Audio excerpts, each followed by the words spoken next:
Universidad de Ciencias Fiscales, ¿sí? Mafalda Lemos,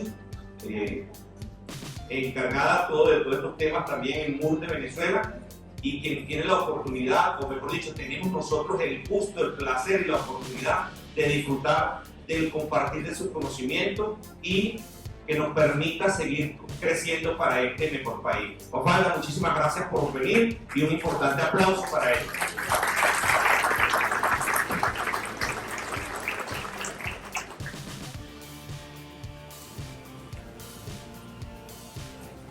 Buenos días, gracias Wilfred, de verdad que es muy entusiasta la moderación de Wilfred.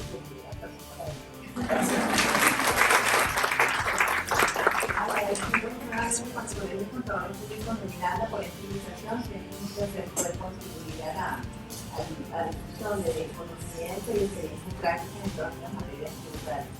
En esta oportunidad, la invitación la recibí para hablar de qué tenemos en materia de propiedad sobre el impuesto a los grandes transacciones financieras. Sí, como dijo la licenciada Verónica, en materia de lo que es complicado,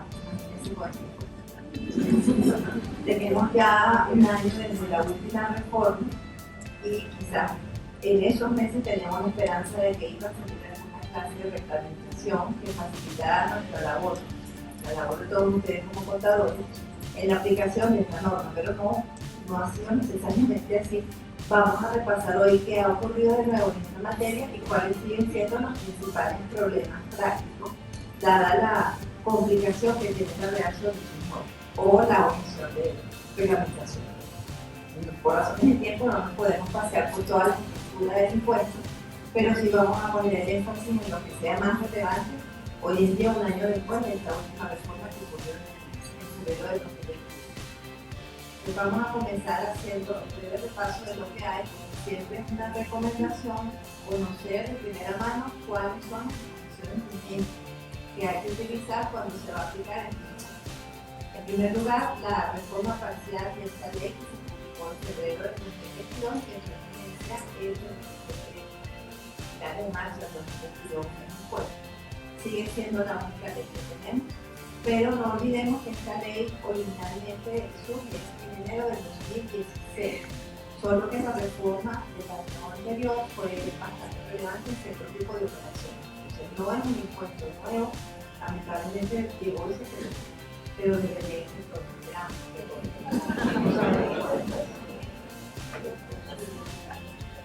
el decreto de exoneración, aquí hay dos decretos, uno que estuvo vigente desde el 25 de febrero de 2022 hasta el 25 de febrero de 2023, que fue el 4647. Y inmediatamente vence, ya estaba la Gaceta disponible para que entrara en vigencia un nuevo decreto que es el 4784. El contenido de ambos es prácticamente el mismo, salvo dos grandes excepciones. En el decreto 4647 se refiere en su artículo 1 a la exoneración que se concede a ciertas operaciones de títulos valores, menciona también las bolsas de valores.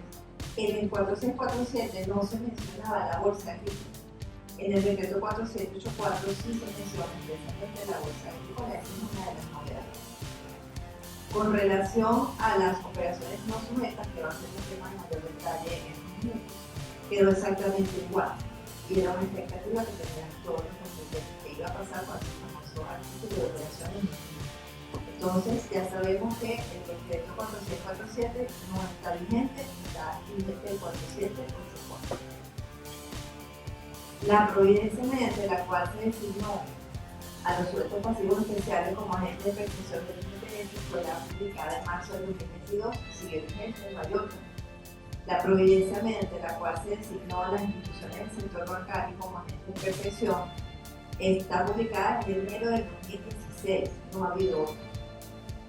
Cabe destacar aquí un punto, justamente ya algo que sabemos que la banca ha estado de alguna forma planteando de la administración tributaria y aún no vemos que haya una respuesta, y es que en esa providencia se les designó para ser agentes de percepción sobre operaciones realizadas por sujetos pasivos especiales, y así ha sido desde el 2016. Cuando se reforma la ley en febrero del 2022, que se establece, como vamos a ver ahora, un sujeto de impuesto para operaciones realizadas por sujetos que no no sean calificadas como especiales, la banca no tiene una herramienta, una providencia que le autorice a ser agente de percepción de resultados. O sea, allí hay una contradicción que en este momento todavía no ha sido solucionada. Tenemos también la providencia administrativa que establece las normas relativas a la declaración de pago de este impuesto. Es también de enero de 2016 y no ha sido modificada. En la práctica la vemos modificada indirectamente con el dispositivo que está publicado en el portal fiscal del CNEA, el cual última vez se publicó en abril de 2022 y el que sigue disponible. Y en cuanto a la providencia que establece el calendario de sueldos pasivos especiales, ejemplo de retención, esta cada año se actualiza, por supuesto, y la que está vigente está publicada en noviembre de 2022, ante el calendario que todos conocemos y usamos a diario para todas las obligaciones de los sueldos pasivos especiales. También hay que conocer. Como lo veo, cuando otro problema, que quería hacer la aclaratoria que en nuestras redes sociales está circulando un boletín que es específicamente la recopilación de todas las normativas que hay en materia de empleo. Entonces, por lo menos me da la tranquilidad de que mucha de esta información, si no la están viendo allí bien, mientras esperan la publicación en YouTube, también pueden acceder a ese boletín que es bastante amplio y tiene todo el detalle de estas normas para que lo conozcan y lo tengan. Recientemente, ¿qué se ocurrió? Que es novedoso en esta materia. En enero de 2023 se publica el decreto 4767.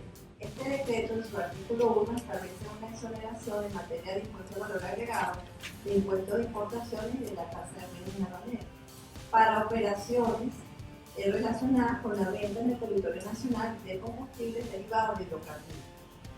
En este decreto, en el artículo 4, se estableció también una exoneración en materia de impuestos a las grandes transacciones financieras para las operaciones de venta de combustibles derivados de hidrocarburos en el territorio nacional. Y esta exoneración cubre tanto a las empresas públicas, las estatales, las fijas y las privadas. Es decir, forma parte de la estrategia gubernamental de que el sector privado tenga cabida en estas operaciones. Entonces se estableció esta exoneración y en ese decreto se indicó que para disfrutar la exoneración en esta materia, en el impuesto a las grandes transacciones financieras, se iba a dictar las instrucciones de cómo disfrutar el beneficio de una providencia. La providencia fue publicada el 14 de febrero de 2023 y es la 23 del CNEA.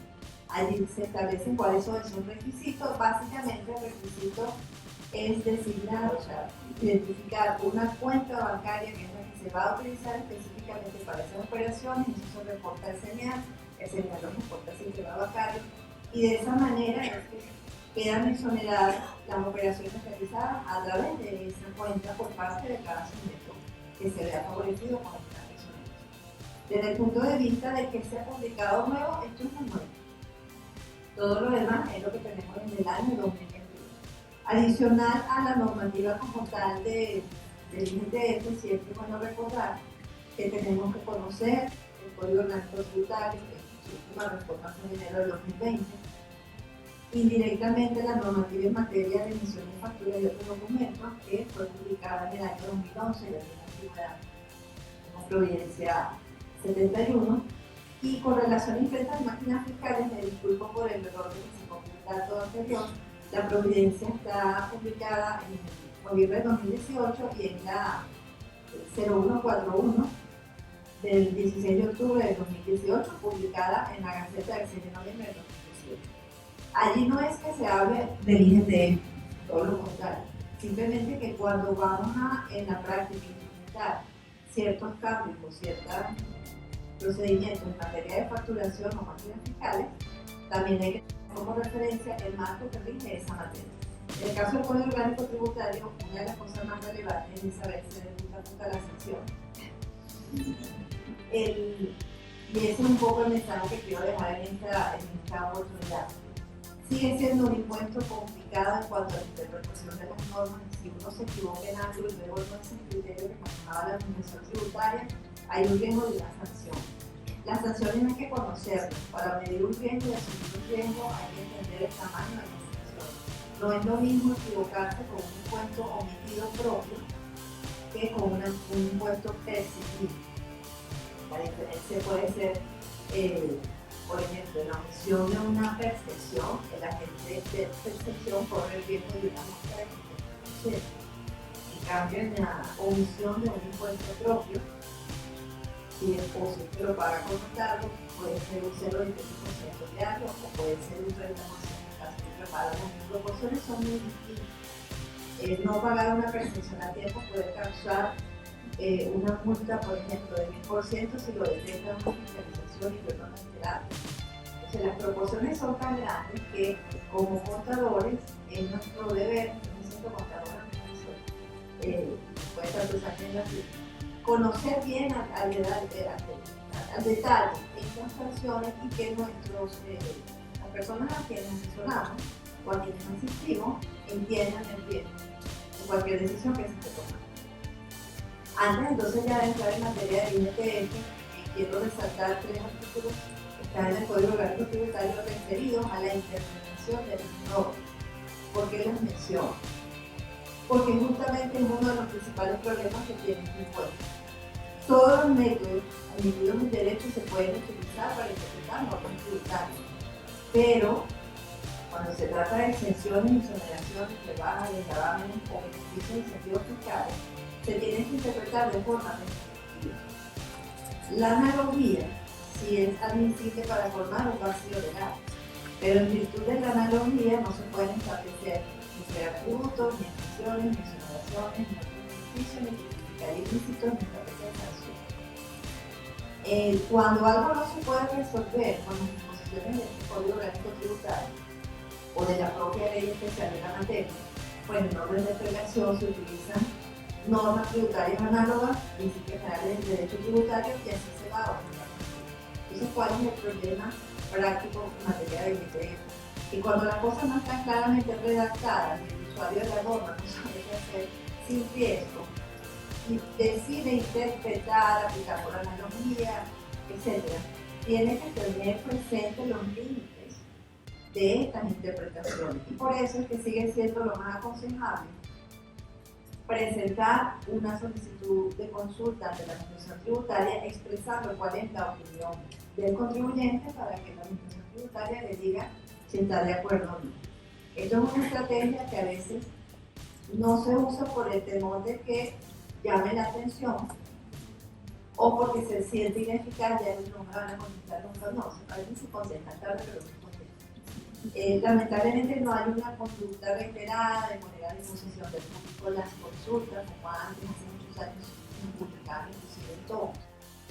Las consultas son solo vinculantes para quien las hace.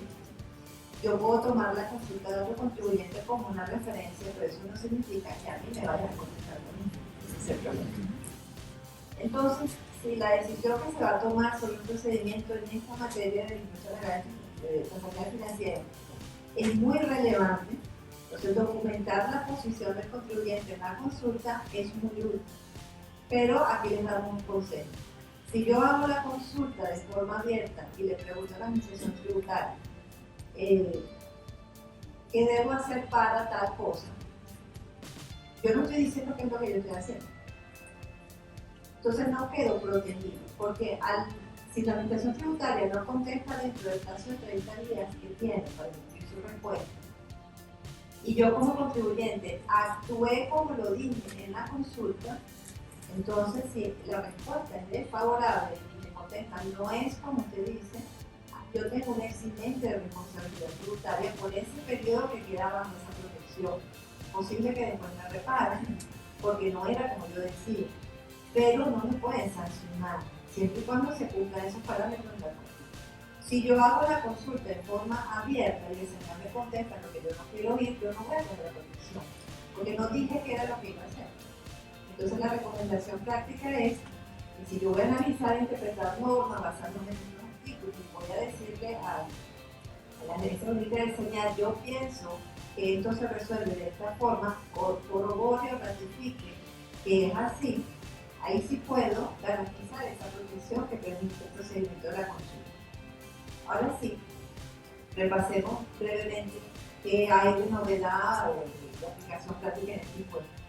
En el artículo 3 de la ley siempre han estado los hechos disponibles y para resumirlo, han cambiado desde el año 2016 se refiere a débitos de cuenta, desembolsos, transferencias de valores, pagos transfronterizos, incluso pagos fuera de un sistema bancario. El hecho imponible son todas esas situaciones donde se causa este impuesto. Pero para entender cómo aplica o no es suficiente conocer el hecho imponible, sino que también tenemos que conocer quiénes son los sujetos pasivos. En este caso agregamos las alícuotas porque es que la ley lo hizo complicado. El artículo 4 de la ley, desde siempre, tenía 4 numerales donde se tipificaba qué personas iban a ser contribuyentes del impuesto o cuáles operaciones. Y en la reforma del año 2022 se agregaron los numerales 5 y 6, que fueron los que generaron, digamos, la mayor confusión.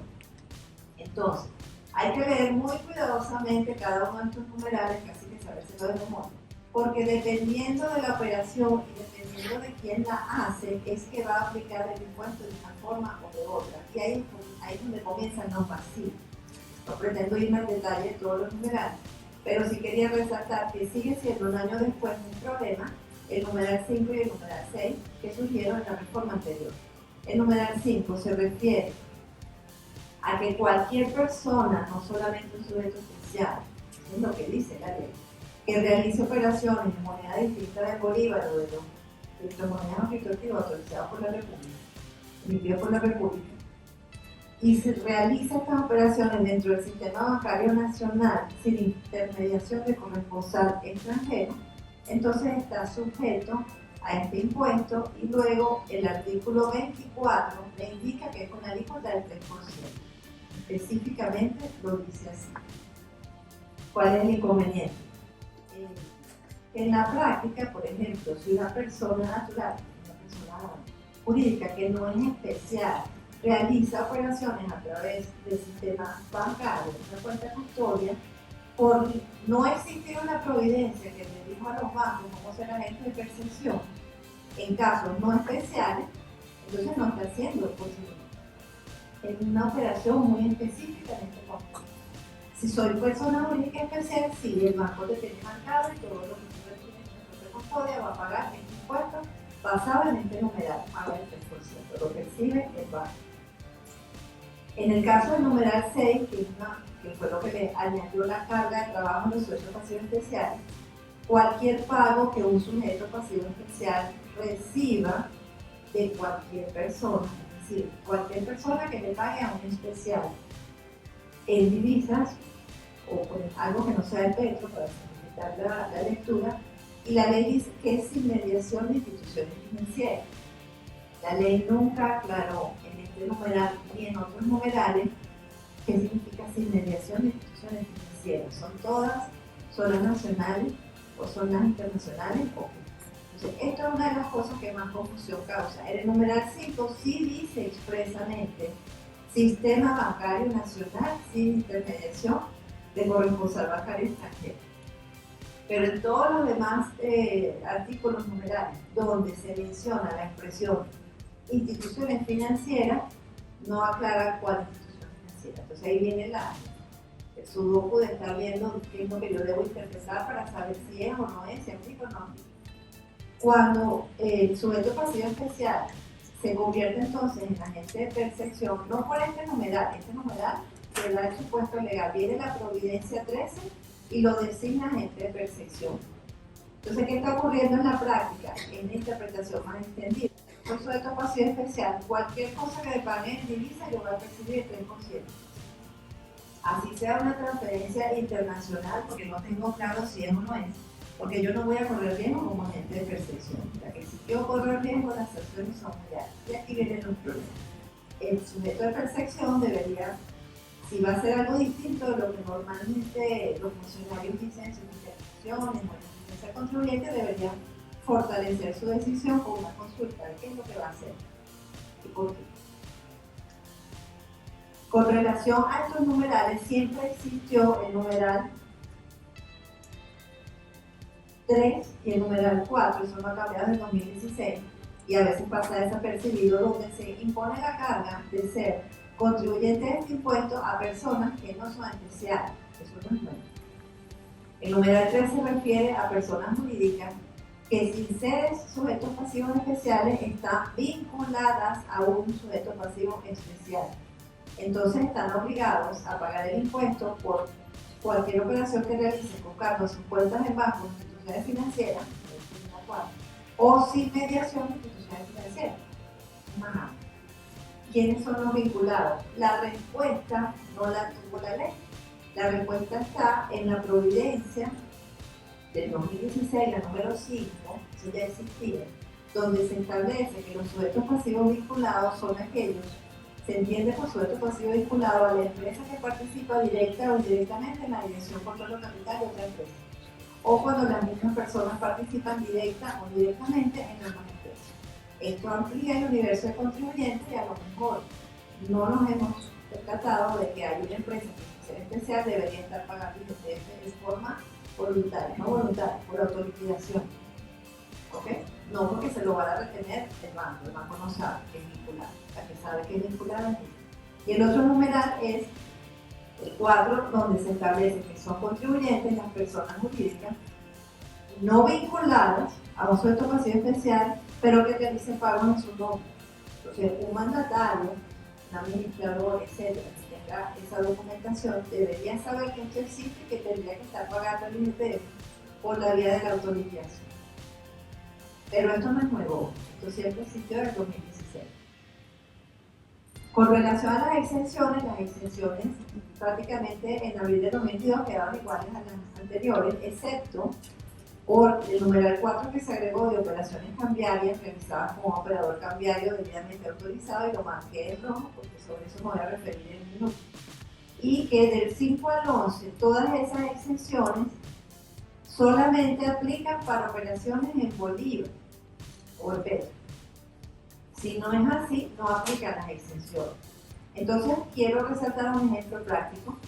El caso del numeral 7, operaciones de transferencia de fondos que realice el titular entre sus cuentas en bancos o instituciones financieras constituidas y domiciliadas en Venezuela.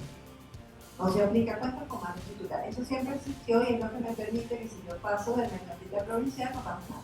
Eso es mi propia cuenta, en Bolivia. Pero las cuentas custodias están en Venezuela, son de bancos nacionales. El sistema de transferencia no está disponible. Si estuviera disponible, esta exención no aplica. Entonces, ¿cuál es el sentido económico de que si yo voy a transferir de una cuenta custodia a otra cuenta custodia, si pudiera hacerlo, voy a pagar IRPF de un mismo titular? Pero entonces vamos a lo práctico, no hay transferencia entre cuentas de banco, entre cuentas custodias, y si yo tuviera la necesidad de sacar de la cuenta custodia del mercantil a la cuenta custodia del provincial, en el mercantil voy a pagar 3%. Cuando la lleve a la del provincial, a la que la llevaré, no sé, cuando saque bien, se va a pagar 3%. Entonces, las decisiones en materia de tesorería exigen que, aunque no sea especialista en impuestos de la empresa, también va a tener que saberse de la normativa. Tiene que haber una coordinación entre los que se encargan de los impuestos, la contabilidad y los que se encargan de tesorería, para planificar adecuadamente el impacto de las operaciones. Con relación a las operaciones no sujetas, que es el medio de la confusión siempre desde que surgió. El anterior decreto 4647 y ahora el decreto 4784 han tenido el artículo 5. Este artículo 5 está como extranjero dentro de ese decreto de exoneración. Estos decretos principalmente se refieren a una exoneración sobre operaciones con títulos valores distintos de bolívar o de criptomonedas recreativas autorizadas por la ley. Pero el artículo 5 aparece allí y dice que, entre otras, estas operaciones que se enumeran no están sujetas. Okay. La primera pregunta siempre ha sido, entre otras, ¿cuál otra? Hay que interpretarlas, hay que asimilarlas, etc. Vámonos a las 4 publicadas. Ya tiene un año en boca del público. Y la que más confusión siempre ha entrado es la 13, la numeral 13. Allí se establece que no están sujetas, entre otras, los pagos en moneda distinta a la de curso legal del país o criptomonedas o criptoactivos diferentes a los emitidos por la República de Venezuela, realizados, no dice por quién, simplemente dice realizados a personas naturales, personas jurídicas y entidades económicas y personalidades jurídicas que no están clasificados como sujeto pasivo especial. Entonces, ¿por qué? Si esto no está sujeto, cuando yo desde mi banco le pago a un sujeto que no es especial, el banco igual me cobra. Entonces ahí tienen las contradicciones. Las normas están como desintegradas, no hay una articulación. Entonces esta norma es letra muerta para cierto tipo de operaciones. ¿Dónde no es letra muerta? Cuando no interviene un Banco Nacional. Entonces, si queda una duda de que existe esta ley, de si yo tengo que pagar IGTF por un pago que realice de una cuenta internacional a un proveedor del exterior, hay gente que conservadoramente lo hace y hay personas que más agresivamente dicen, pues no, porque aquí dice que no está sujeta a las operaciones a una persona que no sea especial y ese proveedor del exterior no es especial. Entonces, ahí comienzan los riesgos de las interpretaciones. He visto en la práctica que funcionarios han dicho, no, eso no es así como se lo está interpretando. Ya veremos las fiscalizaciones y las consecuencias de esas fiscalizaciones. Por eso es que cuando se toma una decisión de interpretar todo este conjunto de normas de una forma, el riesgo tiene que estar identificado, medido y ser conocido por la gerencia y los equipos con los accionistas eléctricos. Puede uno tomar un riesgo, pero el riesgo el riesgo no es solo del contador, es la empresa la que está expuesta a un riesgo. Esto es solo un ejemplo y finalizo otro ejemplo. El numeral 1 se refiere como operaciones no sujetas a operaciones cambiarias realizadas por personas naturales y jurídicas, no es más nada. Si yo me voy a la exención que está en el artículo 8, numeral 4, allí sí dice que están exentos las operaciones cambiarias realizadas por un operador cambiario debidamente autorizado. Pero si yo me voy a este decreto, señala operaciones cambiarias realizadas por personas naturales y jurídicas. Quiere decir que cualquiera que haga una operación cambiaria entre particulares, que cuando está penalizado, invoca este numeral y no paga impuestos. O sea, como en la práctica, si alguien va a sacar dinero de un banco, le van a cobrar impuestos. Entonces depende de cómo se lleva la práctica este numeral o para qué está allí. Esa es la clase de dudas que genera la existencia de estos decretos con esas normas allí atravesadas. Y que lamentablemente lo ideal sería que publicaran un reglamento, una providencia, algo que ayudara a los contribuyentes a entender esta ley. Finalmente, resumiendo un poco lo que tiene que hacer un contador, entender quiénes son los actores, cuál es su rol, cuáles son sus obligaciones, cuándo actúa como contribuyente, cuándo actúa como sujeto pasivo especial, agente de percepción, cuándo es contribuyente sin ser especial. Por eso decía que es un sudor. Un poco es el resumen. No pretendo dar una solución única, imposible. Y quizás a veces por eso uno se contiene de compartir el material dinámico que va a tener el público. Lo importante es que se entienda que no es mi posición, es la posición del contribuyente que es el que debe analizar qué va a hacer y todos ustedes que son sus contadores tienen que saber explicarles cuáles son los riesgos de cualquier posición que se vaya a asumir. Un caso que es muy frecuente, ya para finalizar con los ejemplos, es el que ocurre cuando un sujeto pasivo especial cobra a través de un banco custodia por retiro en taquilla. Yo puedo decir, bueno, si el numeral 5 le ordena a los bancos el agente de percepción, el que me está pagando ya va a ser objeto de esa percepción en su banco. Me da una orden de pago y yo acudo a la taquilla a cobrar. Pero yo soy especial. Si yo también cobro el 3%, porque yo soy agente de percepción, ese pagador lo va a pagar el 3% dos veces. Cuando sale del banco y cuando es de factura. Algunas posiciones pueden decir, bueno, pero es que yo estoy cobrando a través del sistema bancario porque la cobra de taquilla es parte del sistema bancario. También no me están dando los dólares en la esquina ni en la oficina. Yo fui y me tomaron una foto.